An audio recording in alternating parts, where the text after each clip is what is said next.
Famous story channel में आपका स्वागत है। आइए आज हम आपको सुनाते हैं रविंद्रनाथ ठाकुर की कहानी पोस्ट मास्टर।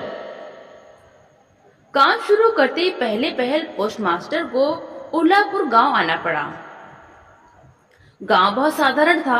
गांव के पास एक नील कोठी थी, इसीलिए कोठी के स्वामी ने बहुत कोशिश करके यह नया पोस्ट ऑफिस खुलवाया था। हमारे पोस्ट मास्टर कलकत्ता के थे। पानी से जो निकलकर सूखे में डाल देने से मछली की जो दशा होती है, वही दशा इस बड़े गांव में आकर इन पोस्ट मास्टर की हुई। एक अंधेरी आटचाला में उनका ऑफिस था।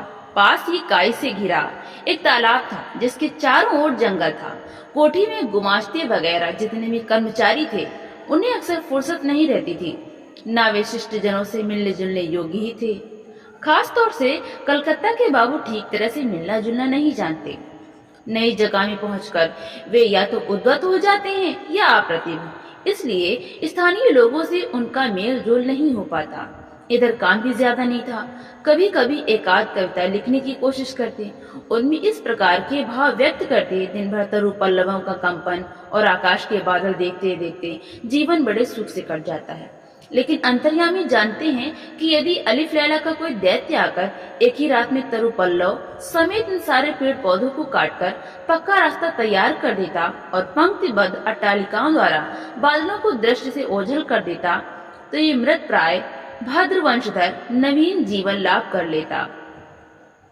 पोस्टमास्टर को बहुत कम तनख्वाह मिलती थी। अपने हाथों बनाकर खाना पड़ता और गांव की एक मात्र पितृहीन अनाथ बालिका इनका काम काज कर देती थी। उसको थोड़ा बहुत खाना मिल जाता। लड़की का नाम था रतन, उम्र 12-13। उसके विवाह की कोई विशेष संभावना नहीं दिखाई देती थी। शाम को जब गांव की गौशाला से कुंडलाकार धुआं उठता, झाड़ियों में झींगुर बोलते, दूर के गांव में पियक्कड़ बाउलों का दल ढोल करताल बजाकर ऊंचे स्वर में गीत छेड़ देता। जब अंदर बरामदे में अकेले बैठे बैठे वृक्षों का कंपन देखकर कवि हृदय में भी ईर्ष्यत हद कम होने लगता, तब कमरे के कोने में एक टिमटिमाता हुआ दिया जलाकर पोस्टमास्टर आवाज लगाते, रतन। रतन दरवाजे पर बैठी इस आवाज की प्रतीक्षा करती रहती, लेकिन पहली आवाज पर ही अंदर न आती। वहीं से कहती, क्या है बाबू, किस लिए बुला रहे हो? पोस्टमास्टर, तू क्या कर रही है? रतन, बस चूल्हा जलाने ही जा रही हूँ रसोई घर में। पोस्टमास्टर, तेरा रसोई का काम पीछे हो जाएगा, पहले हुक्का भर ला। थोड़ी देर में अपने गाल फुलाए चिलम में फूंक मारती मारती रतन भीतर आती। उसके हाथ से हुक्का लेकर पोस्टमास्टर चट से पूछ बैठती, अच्छा रतन, तुझे अपनी माँ की याद है? बड़ी लंबी बातें हैं, बहुत सी यादें, बहुत सी याद भी नहीं। माँ की अपेक्षा पिता उसको अधिक प्यार करते थे। पिता की उसे थोड़ी थोड़ी याद है। दिन भर मेहनत करके उसके पिता शाम को घर लौटते। भाग्य से उन्हीं में से 2-1 शामों की याद उसके मन में चित्र के समान अंकित है। उन्हीं की बात करते करते धीरे धीरे रतन पोस्टमास्टर के पास ही जमीन पर बैठ जाती। उसे ध्यान आता, उसका एक भाई था। बहुत दिन पहले बरसात में एक दिन तालाब के किनारे दोनों ने मिलकर पेड़ की टूटी हुई टहनी की बंसी बनाकर झूठ मूठ मछली पकड़ने का खेल खेला था। अनेक महत्वपूर्ण घटनाओं की अपेक्षा इसी बात की याद उसे अधिक आती। इस तरह बातें करते करते कभी कभी काफी रात हो जाती। तब आलस्य वाले पोस्टमास्टर को खाना बनाने की इच्छा न होती। सवेरे की बासी तरकारी रहती और रतन झटपट चूल्हा जलाकर कुछ रोटियां सेक लेती। उन्हीं से दोनों की रात्रि भोजन का काम चल जाता। कभी कभी शाम को उस बृहत आटचाला के कोने में ऑफिस की काठ की कुर्सी पर बैठे बैठे पोस्टमास्टर भी अपने घर की बात चलाते। छोटे भाई की बात, माँ और दीदी की बात, प्रवास में एकांत कमरे में बैठकर जिन लोगों के लिए हृदय कातर होता उनकी बात, जो बातें उनके मन में बार बार उदय होती रहती पर जो नीलकोठी के गुमाश्तों के सामने किसी भी तरह नहीं उठाई जा सकती थी, उन्हीं बातों को उस अनपढ़ नन्ही बालिका से कहते उन्हें बिल्कुल संकोच न लगता। अंत में ऐसा हुआ कि बालिका बातचीत करते समय उनके घर वालों को चिर परिचितों के समान खुद भी माँ, दादा, दीदी कहने लगी। यहाँ तक कि अपने नन्हे से हृदय पट पर उसने उनकी काल्पनिक मूर्ति भी चित्रित कर ली थी। एक दिन बरसात की दोपहर में बादल छट गए थे और हल्का सा ताप लिए सुकोमल हवा चल रही थी। धूप में नहाई घास से और पेड़ पौधों से एक प्रकार की गंध निकल रही थी। ऐसा लगता था मानो क्लांत धरती का उष्ण निश्वास अंगों को छू रहा हो। और न जाने कहाँ का एक हाथी पक्षी दोपहर भर प्रकृति के दरबार में लगातार एक लय से अत्यंत करुण स्वर में अपनी नालिश दोहरा रहा था। उस दिन पोस्टमास्टर के हाथ खाली थे। वर्षों के धुले लहलहाते चिकने मृदु तरुपल्लों और धूप में चमकते पराजित वर्षा के भग्नावशिष्ट स्तूपाकार बादल सचमुच देखने योग्य थे। पोस्टमास्टर उन्हें देखते जाते और सोचते जाते कि इस समय यदि कोई आदमी अपने पास होता, हृदय के साथ एकांत संलग्न कोई स्नेह की प्रतिमा, मानव मूर्ति। धीरे धीरे उन्हें ऐसा लगने लगा मानो वो पक्षी भी बार बार यही कह रहा हो, और मानो उस निर्जन में तरुछाया में डूबी दोपहर के पल्लव मरमर का भी कुछ ऐसा ही अर्थ हो। न तो कोई विश्वास कर सकता, न जान पाता। लेकिन इस छोटे से गांव के सामान्य वेतन भोगी उस सब पोस्टमास्टर के मन में छुट्टी के लंबे दिनों में गंभीर सुनसान दोपहर में इसी प्रकार के भाव उदय होते रहते। पोस्टमास्टर ने एक दीर्घ निश्वास लिया और फिर आवाज लगाई, रतन। रतन उस समय अमरूद के पेड़ के नीचे पैर फैलाए कच्चा अमरूद खा रही थी। वो मालिक की आवाज सुनते तुरंत दौड़ी हुई आई और हाँफती हाँफती बोली, भैया जी बुला रहे थे? पोस्टमास्टर ने कहा, मैं तुझे थोड़ा थोड़ा करके पढ़ना सिखाऊंगा। और फिर दोपहर भर उसके साथ छोटा आ, बड़ा आ करते रहे। इस तरह कुछ दिनों में संयुक्त अक्षर भी पार कर लिए। सावन का महीना था, लगातार वर्षा हो रही थी। गड्ढे, नाले, तालाब सब पानी से भर गए थे। रात दिन मेढक की टर टर और वर्षा की आवाज गांव के रास्तों में चलना फिरना लगभग बंद हो गया था। हाट के लिए नाव में चढ़कर जाना पड़ता। एक दिन सवेरे से ही बादल खूब घिरे हुए थे। पोस्टमास्टर की शिष्या बड़ी देर से दरवाजे के पास बैठे प्रतीक्षा कर रही थी। लेकिन और दिनों की तरह जब यथा समय उसकी बुलाहट ना हुई तो खुद किताबों का थैला लिए धीरे धीरे भीतर आई। देखा पोस्टमास्टर अपनी खटिया पर लेटे हुए हैं। यह सोचकर कि वे आराम कर रहे हैं, वो चुपचाप फिर बाहर जाने लगी। तभी अचानक सुनाई पड़ा, रतन। झपट कर लौट कर भीतर जाकर उसने कहा, भैया जी सो रहे थे? पोस्टमास्टर ने कातर स्वर में कहा, तबीयत ठीक नहीं मालूम होती, जरा मेरे माथे पर हाथ रखकर तो देख। घोर वर्षा के समय प्रवास में इस तरह बिल्कुल अकेले रहने पर रोग से पीड़ित शरीर को कुछ सेवा पाने की इच्छा होती है। तप्त ललाट पर शंख की चूड़ियां पहने कोमल हाथ याद आने लगते हैं। ऐसे कठिन प्रवास में रोग की पीड़ा में यह सोचने की इच्छा होती है कि पास ही स्नेहमयी नारी के रूप में माता और दीदी बैठी हैं और प्रवासी के मन की अभिलाषा व्यर्थ नहीं गई। बालिका रतन बालिका न रही। उसने फौरन माता का पद ग्रहण कर लिया। वो जाकर वैद्य को बुला लाई, यथा समय गोली खिलाई, सारी रात सिरहाने बैठी रही, अपने हाथों पथ्य तैयार किया और सैकड़ों बार पूछती रही, भैया जी कुछ आराम है क्या? बहुत दिनों बाद पोस्टमास्टर जब रोग शैया छोड़कर उठे तो उनका शरीर दुर्बल हो गया था। उन्होंने मन में तय किया, अब और नहीं, जैसे भी अब यहाँ से बदली करानी चाहिए। अपनी अस्वस्थता का उल्लेख करते हुए उन्होंने उसी समय अधिकारियों के पास बदली के लिए कलकत्ता दरखास्त भेज दी।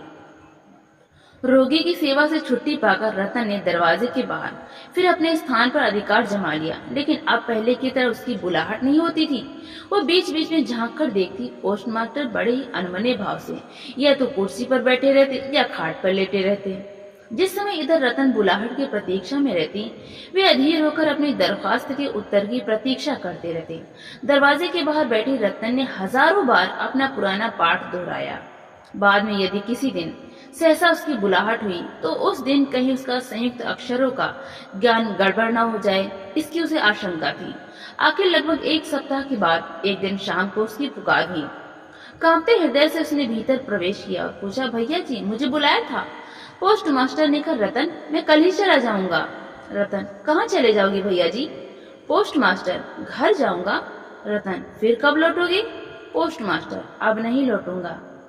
रतन ने और कोई बात नहीं पूछी। पोस्टमास्टर ने स्वयं ही उसे बताया कि उन्होंने बदली के लिए दरख्वास्त दी थी, पर दरख्वास्त नामंजूर हो गई, इसलिए वे इस्तीफा देकर घर चले जा रहे हैं।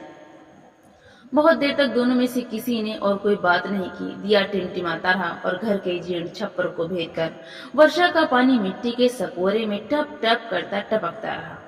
बड़ी देर के बाद इतने धीरे उठकर रसोई घर में रोटियां बनाने चली गई। पर आज और दिनों की तरह उसके हाथ जल्दी जल्दी नहीं चल रहे थे। शायद उसके मन में रह रहकर तरह तरह की आशंकाएं उठ रही थी। जब पोस्ट मास्टर भोजन कर चुके तब उसने पूछा, भैया जी मुझे अपने घर ले चलोगे? पोस्ट मास्टर ने हंसकर कहा, वाह, यह कैसे हो सकता है? किन कारणों से यह बात संभव न थी? बालिका को यह समझाना उन्होंने आवश्यक नहीं समझा। रात भर जागते और सपने देखते हुए बालिका के कानों में पोस्टमास्टर की हंसी मिश्रित स्वर गूंजते हैं, वाह, यह कैसे हो सकता है? सवेरे उठकर पोस्टमास्टर ने देखा कि उनके नहाने के लिए पानी पहले से ही रख दिया गया है। कलकत्ता की अपनी आदत के अनुसार वे ताजे पानी से ही स्नान करते थे। न जाने क्यों बालिका यह नहीं पूछ सकी थी कि वे सवेरे किस समय यात्रा करेंगे, बाद में कहीं तड़के की जरूरत न पड़ जाए। यह सोचकर रतन उतनी रात में ही नदी से उनके नहाने के लिए पानी भर कर ले आई थी। स्नान समाप्त होते ही रतन की पुकार हुई। रतन ने चुपचाप भीतर प्रवेश किया और आदेश की प्रतीक्षा में मौन भाव से एक बार अपने मालिक की ओर देखा। मालिक ने कहा, रतन, मेरी जगह जो सज्जन आएंगे मैं उन्हें कहाँ जाऊंगा? वे मेरी ही तरह तेरी देखभाल करेंगे। मेरे जाने से तुझे कोई चिंता करने की जरूरत नहीं है। इसमें कोई संदेह नहीं कि ये बातें अत्यंत स्नेहपूर्ण और दयार्द हृदय से निकली थी, किंतु नारी के हृदय को कौन समझ सकता है? रतन इसके पहले बहुत बार अपने मालिक के हाथों अपना तिरस्कार चुपचाप सहन कर चुकी थी, लेकिन इस कोमल बात को वो सहन न कर पाई। उसका हृदय एकाएक उमड़ आया और उसने रोते रोते कहा, नहीं नहीं, तुम्हें किसी से कुछ कहने की जरूरत नहीं है, मैं रहना नहीं चाहती। पोस्ट मास्टर ने रतन का ऐसा व्यवहार पहले कभी नहीं देखा था, इसलिए वे अवाक रह गए। नया पोस्ट मास्टर आया, उसको सारा चार्ज सौंप देने के बाद पुराने पोस्ट मास्टर चलने को तैयार हुए। चलते चलते रतन को बुलाकर बोले, रतन, तुझे मैं कभी कुछ ना दे सका, आज जाते समय कुछ दिए जा रहा हूँ। इसे कुछ दिन तेरा काम चल जाएगा। तनख्वाह में जो रुपए मिले थे उनमें से राह खर्च के लिए कुछ बचा लेने के बाद उन्होंने बाकी रुपए जेब से निकाले।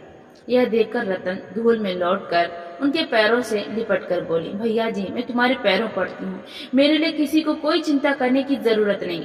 और यह कहते कहते वो तुरंत वहां से भाग गई। भूतपूर्व पोस्ट मास्टर दीर्घ निश्वास लेकर हाथ में कारपेट का बैग लटकाए, कंधे पर छाता रखे, कुली के सिर पर नीली सफेद धारियों से चित्रित टीन की पेटी रखवाकर धीरे धीरे नाव की ओर चल दिए। जब वे नौका पर सवार हो गए और नाव चल पड़ी, वर्षा से उमड़ी नदी धरती के छलछलाती असुरधारा के समान चारों ओर छलछल करने लगी। तब वे अपने हृदय में एक तीव्र व्यथा अनुभव करने लगे। एक साधारण ग्रामीण बालिका के करुणमुख का चित्र मानो विश्वासयापी बृहत अव्यक्त मर्म व्यथा प्रकट करने लग गया। एक बार बड़े जोर से उनकी इच्छा हुई कि लौट जाएं और जगत की गोद से वंचित उस अनाथनी को साथ ले आएं, लेकिन तब तक पाल में हवा भर गई थी। वर्षा का प्रवाह और भी तेज हो गया था। गांव को पार कर चुकने के बाद नदी किनारे का शमशान दिखाई दे रहा था और नदी की धारा के साथ बढ़ते हुए पथिक के उदास हृदय में यह सत्य उदित हो रहा था, जीवन में न जाने कितना वियोग है, कितना मरण है, लौटने के क्या लाभ, संसार में कौन किसका है। लेकिन रतन के हृदय में किसी भी सत्य का उदय नहीं हुआ। उस पोस्ट ऑफिस की चारों ओर चुपचाप आंसू बहाती चक्कर काटती रही। शायद उसके मन में हल्की सी आशा जीवित थी कि हो सकता है भैया जी लौट आए। आशा किसी बंधन से बंधी वो किसी भी तरह दूर नहीं जा पा रही थी। हाय रे बुद्धिहीन मानव हृदय, तेरी भ्रांति किसी भी तरह नहीं मिटती। युक्ति शास्त्र का तर्क बड़ी देर बाद मस्तिष्क में प्रवेश करता है, प्रबल से प्रबल प्रमाण पर भी अविश्वास करके मिथ्या आशा को अपनी दोनों बाहों से जकड़कर तो भरसक छाती से चिपका ही रहता है। अंत में एक दिन सारी नाड़ियां काटकर हृदय के सारा रक्त चूस कर वो निकल भागती हैं। तब होश आते ही मन किसी दूसरी भ्रांति के जाल में बंध जाने के लिए व्याकुल हो उठता है। आठ चाला फूस के अटपहलू से ढका बड़ा घर। तो दोस्तों, आपको ये कहानी कैसी लगी? लाइक करें, ज्यादा से ज्यादा शेयर करें और कमेंट करके हमें जरूर बताएं। और इसी तरह की हिंदी साहित्य की कहानी